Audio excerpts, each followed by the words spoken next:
co. We got your High Roller Cigar Club site up and got 4 pages deep, so that's awesome job there. Okay, and then you have your banner, which your banner is highly resembles the header for your website. So I'm not real sure if the best idea for you to create a web banner is to just duplicate the header of your website. I see that this is screened back a little bit and this is full opacity, so that's good. I mean, it'll work as a banner most definitely. All you're doing is clicking on there to take your viewer to the site, so I guess that'll work. So I just think that it might have been a little more interesting for you to create an actual banner from scratch as opposed to just using your header from your website as your banner. So as we go to the site itself, let's go ahead and jump over to the site. And one of the things that we notice immediately in the site is that it doesn't load correctly at first. Okay, so right now, this is all I have on the site. I just have, now it's loading. See what I'm saying? That happened the first time I loaded it too. And I'm guessing these are high-res images, and that's why they're loading so slowly. But that's an issue, so you should definitely consider looking at that. Another problem that we have is when we come to this page, we don't know what page we're on. The reason we don't know what page we're on is because you're here you have music. Okay, one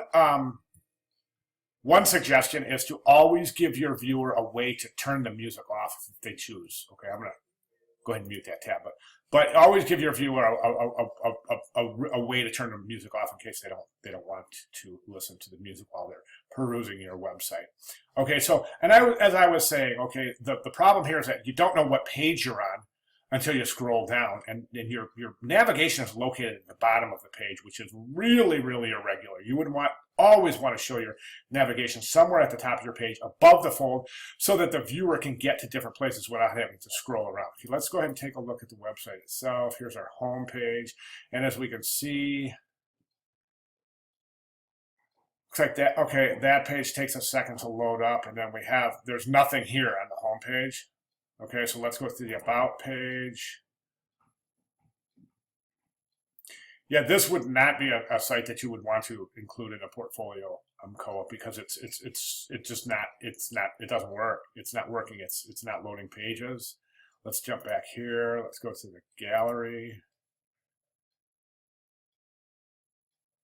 Okay, again, it looks like that's a blank page. Okay. Contact information.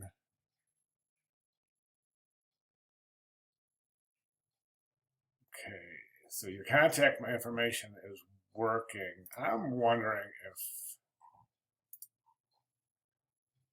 it looks like your pages, once those cookies load, the pages are definitely loading. So good job there. Yes, your pages are loading. Okay, so your site looks good then. Your site looks pretty good. Definitely, I would most definitely recommend that you take that navigation and move it towards the top of the site. Okay, so I can get out of this site, and I think we should go back to there's your portfolio. So that's your website. Okay, now you have package design. I'm not real sure if I see package design in here. I'm seeing 4 bottles, but those are just labels. So we would need to see the packaging, the die line on this, and the associated files with a production package development, including the die line with graphics, the flat die line, the folded die line, the product with the labels adhered, and photographs of the final die line with the package assembled. Okay, and then finally we have our publication design. This isn't a publication design. This is a mailer. I remember this assignment. It's a one-sided mailer. Publication design, you'll need to have something that includes a table of contents, a cover page, and an interior spread, 2-page spread. Either that or you'll have to show something with multi-page editorial design. Okay, but this flyer here, this 1-page flyer, doesn't count as a publication design. Okay, if you have any questions at all, let me know, and I'll be glad to clarify. All right. Thanks very much.